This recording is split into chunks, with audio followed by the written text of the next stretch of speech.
So, I think this is actually a good haul this week. This, of course, would be the non-anime DVD I bought.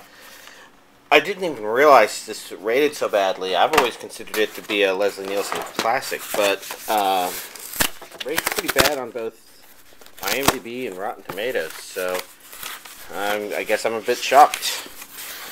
Oh well, that aside, we've got a good variety of anime. I'm just trying to get it all in my hand because it all wants to just fall out. And let's put this to the side. On the top here, we got Dragon Ball Z Season 3 Blu-ray. And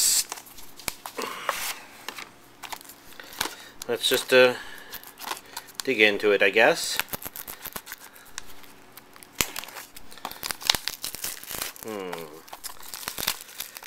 wonder if there's anything in particular I can comment about while opening this, because, yeah, it's not that spectacular on the inside. And it goes up to episode 107, which brings us definitely over a third of the way through the series. So, I guess at a minimum there's going to be like 8 or 9 of these. I'm guessing 9 is probably more likely, because I think that would be in line with what the orange bricks are like. I haven't even seen the episodes matched up. Next up, we've got an anime called Happiness from Made in Japan, which I thought was another arm of Sentai, or rather, it was born from ADV's destruction. And I do think I've seen some rare cross advertising. Back when I was paying more attention to the trailers on the DVDs. As it is now, though, I very rarely look.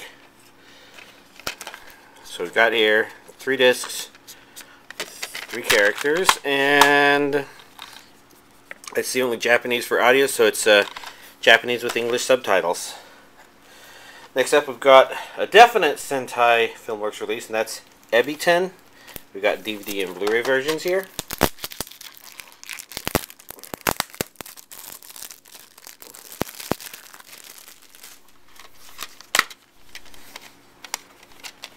I guess we do need to open both, since there will be some shared artwork. While opening the Blu-ray here, see on the back that it is Region A only, and the audio is Japanese only. So this is Japanese with English subtitles.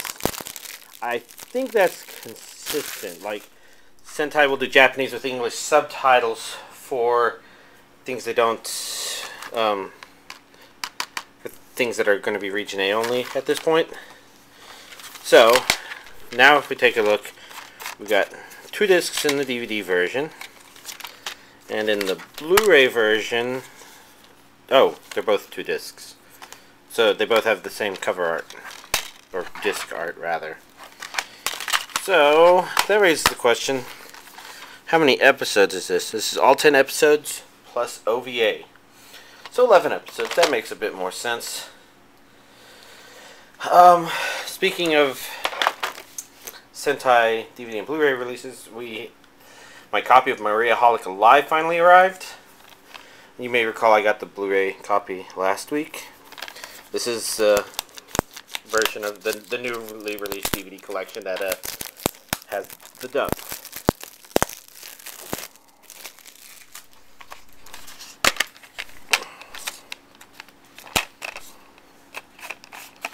And you know what? That Blu-ray is just on the other side of the room, so I'm going to go ahead and take that out. So we can just very quickly now take a peek at what Sentai did.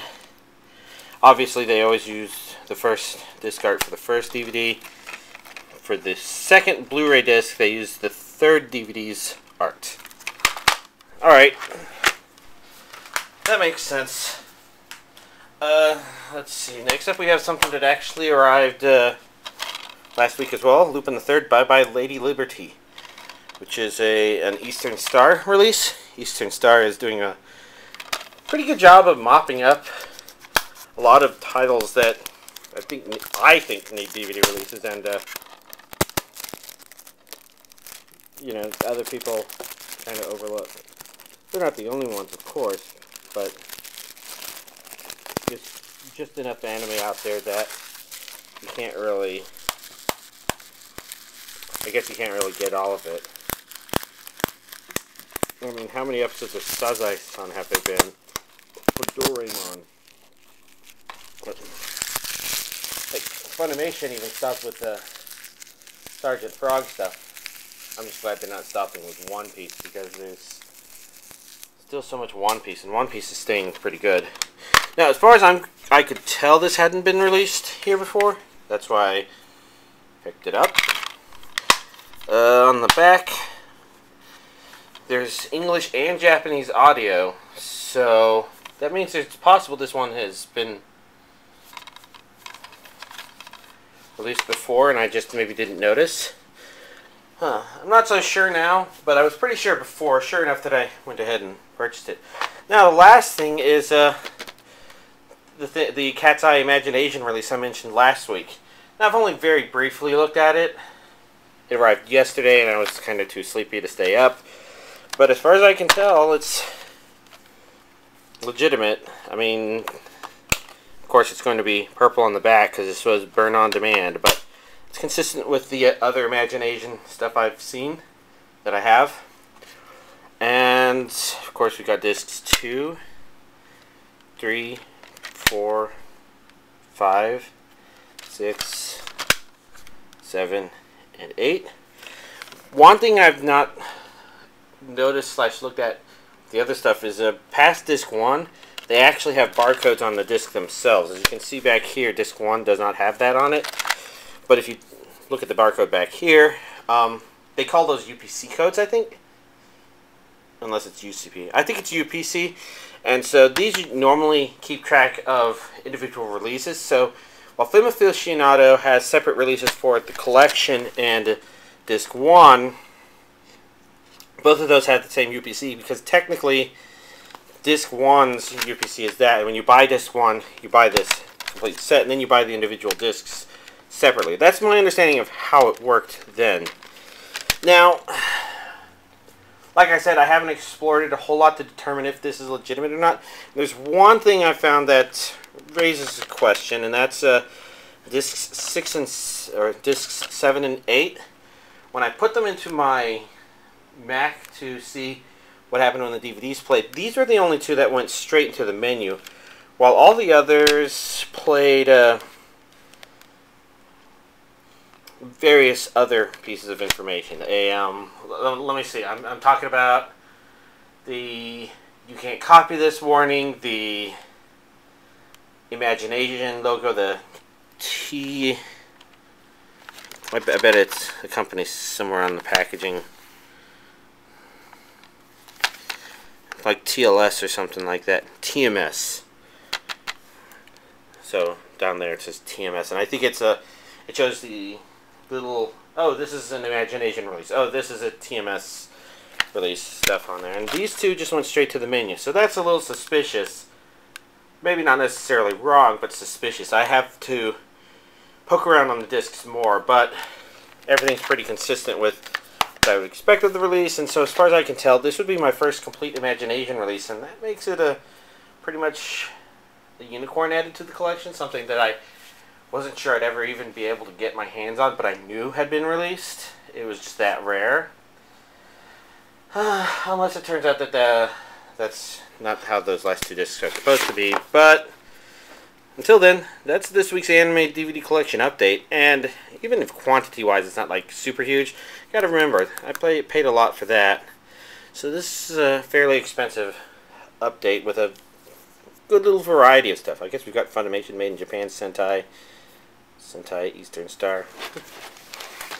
Oh, well, pretty good. Now, as for series watched, I think I watched a good variety. I'm not sure if I watched a lot. I think last week I had not finished watching Love, Election, and Chocolate, and my final opinion of that was I thought it was pretty good. I think there's an element of it where there were plot elements that are usually the sorts of elements that stop anime, and that can be rather annoying and frustrating. But this one had the election storyline as the main story, and so drama can't really slow and stop that.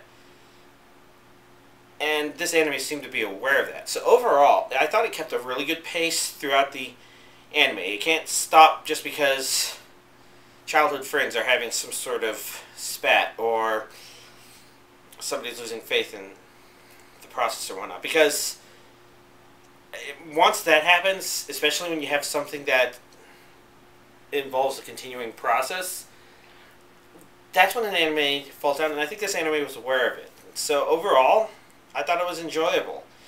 Nothing to kind of wow me over or make me think, oh, this is spectacular, but a pretty decent story. Let's see. Next up on my notes, I watched One Piece Season 5, I guess it's over there, Season 5, Voyage 6. Obviously, I've been sitting on that one for a couple of weeks, and that's because the person I watched that with was on a bit of a vacation around the world. Not to be confused with, like, visiting every place around the world, but rather he had a couple of places, and just so happened that it's caused his airplane to fly. Well, his first airplane went over the Pacific, and then he traveled across Asia and across Europe in a couple of plane trips, visited a couple of other places, and then he came back to the States over the Atlantic. So he literally went around the world. And it was just a couple-week vacation, but still, One Piece is something I've been watching with him. So it wasn't until he got back that we were able to watch it. And we kind of had to remind ourselves what had happened before, and I think it's good we did that, because this one wasn't spectacular. It wasn't bad. It began with an interesting reveal, but after that, it kind of went into a storyline that I guess is supposed to bring the Season 5 to a close. Now, I call it Season 5, but some research suggested it was the end of Season 9 in Japan or something, so they both end at the right point, such that it makes sense to see this as Season 6 as Season 10. And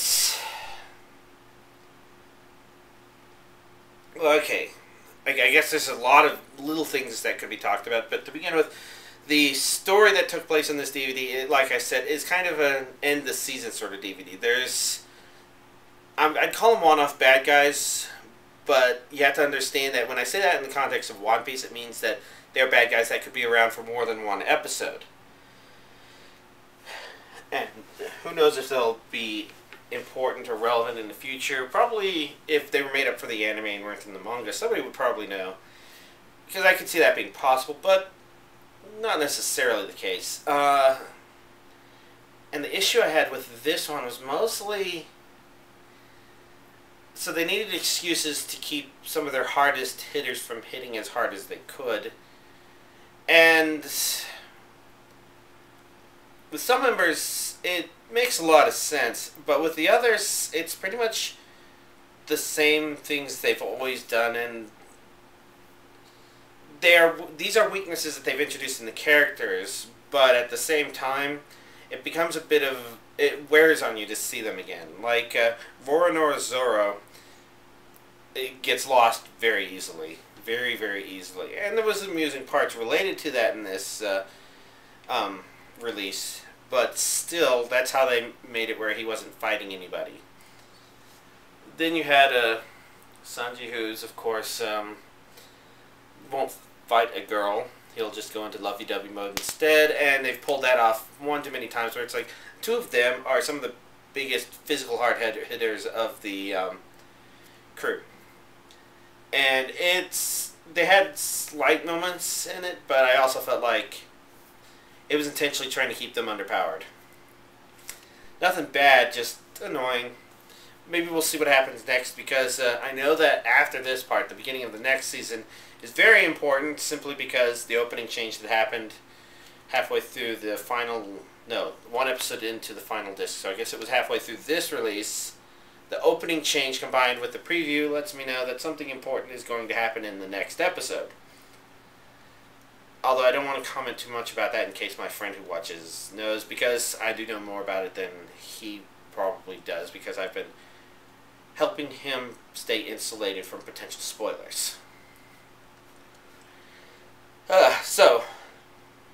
For the most part, it was an okay release. It wasn't up to One Piece's most spectacular moments, but it's one of those things that didn't really feel like it built on too much, necessarily. It's just something to whittle away time. And I've commented before that at least with this method of One Piece doing that, it's not like with Bleach where it'll be in the middle of something important and then they'll have an episode or 2 weeks worth of episodes where suddenly it's just somewhere else doing something else. Bleach is a very ADHD series, I guess. I think that's how I've described it before, and it just means Bleach, it's like, ooh, shiny, ooh, shiny, ooh, shiny. And something like that is probably most annoying when you try and marathon it, like releases kind of encourage you to do. Watching DVD releases encourages you to do. So you marathon Bleach, and you just kind of feel the story just jerking back and forth the whole lot. Sort of like how when you watch DBZ Kai Set 2, you can just feel the power levels go up ridiculously fast, even faster than you did when you maybe watched one episode of DBZ at a time. Same kind of idea there, I guess.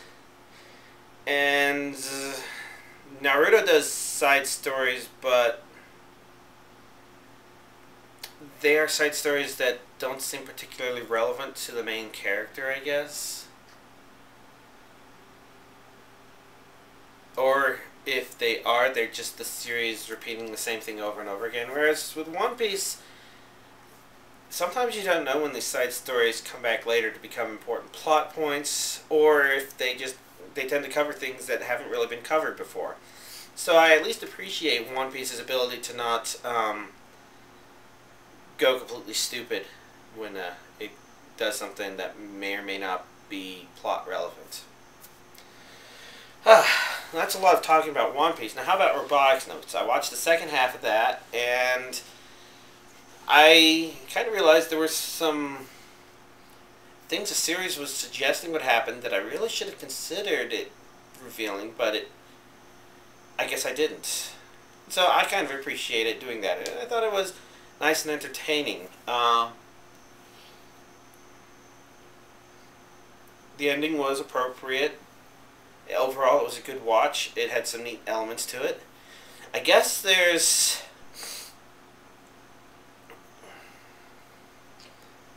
I guess I wonder if there's maybe a bit of a lack of impact to it. Like, Steins Gate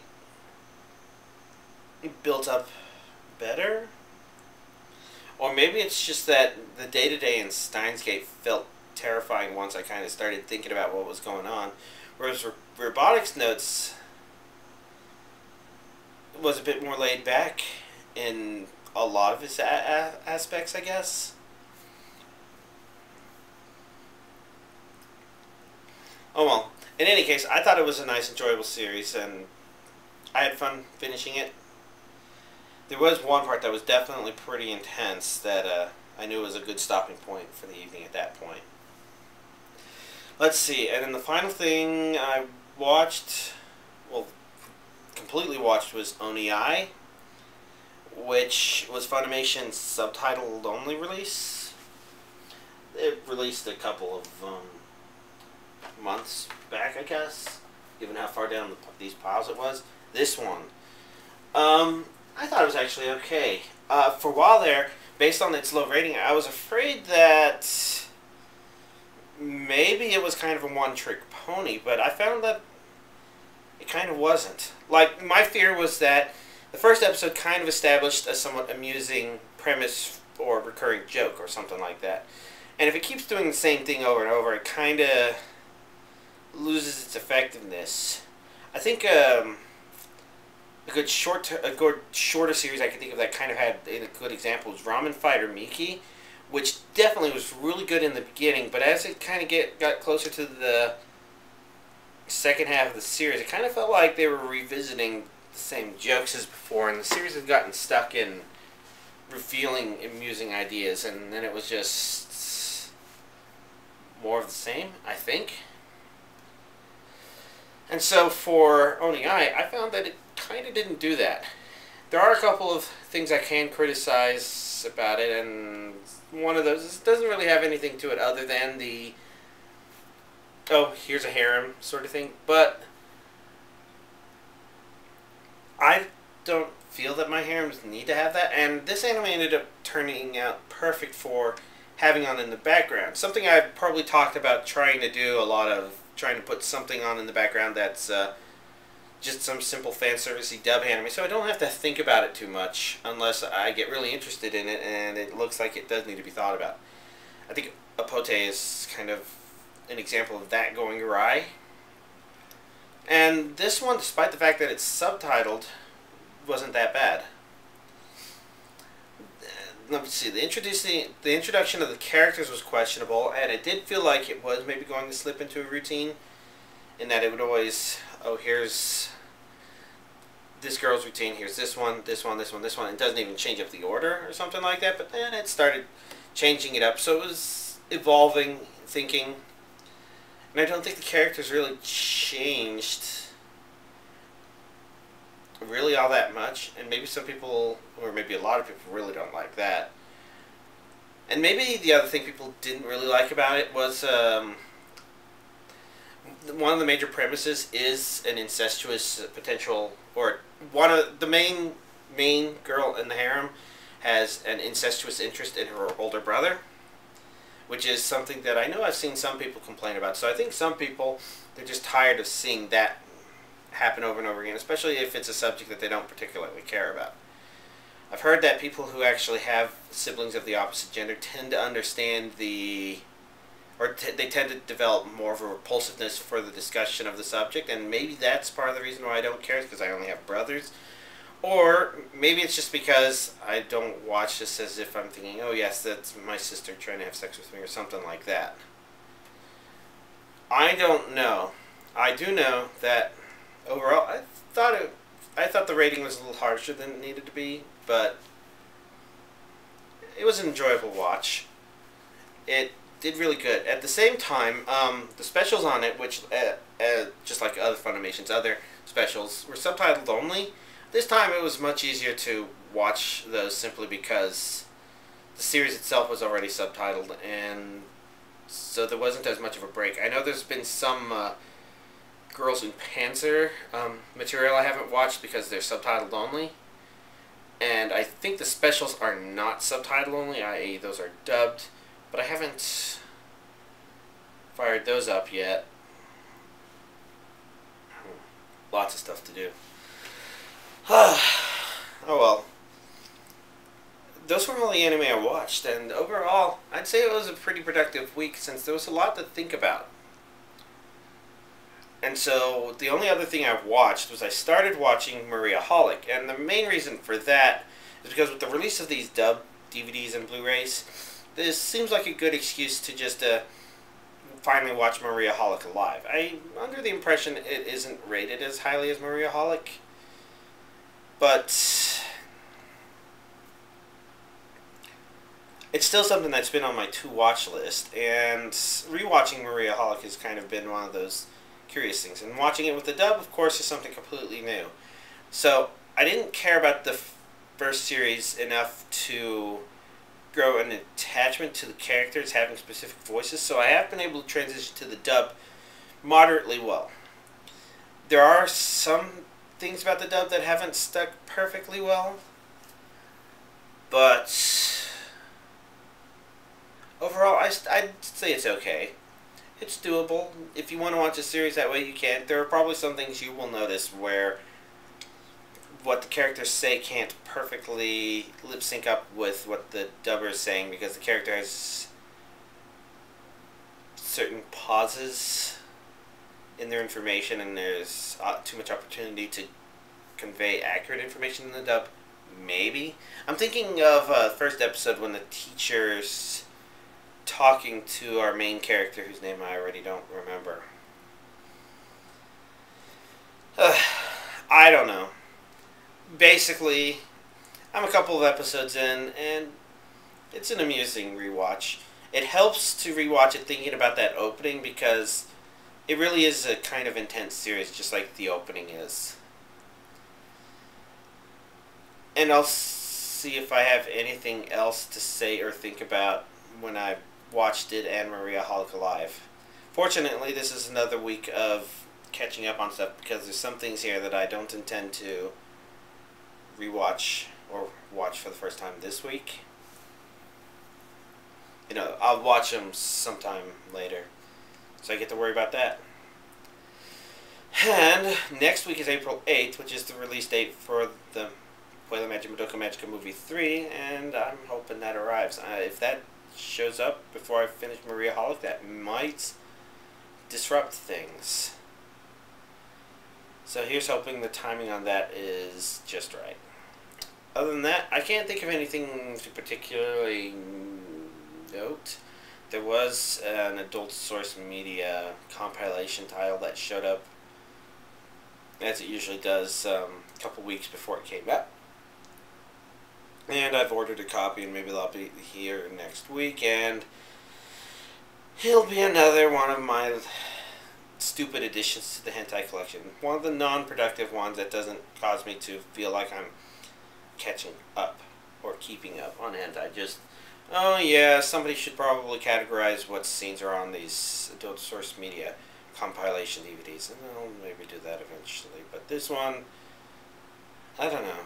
We'll see. I won't know what scenes there are because, as far as I can tell, the front is covered with boobies and nothing but boobies. So I could not tell what anime they were getting stuff from. I just knew the theme.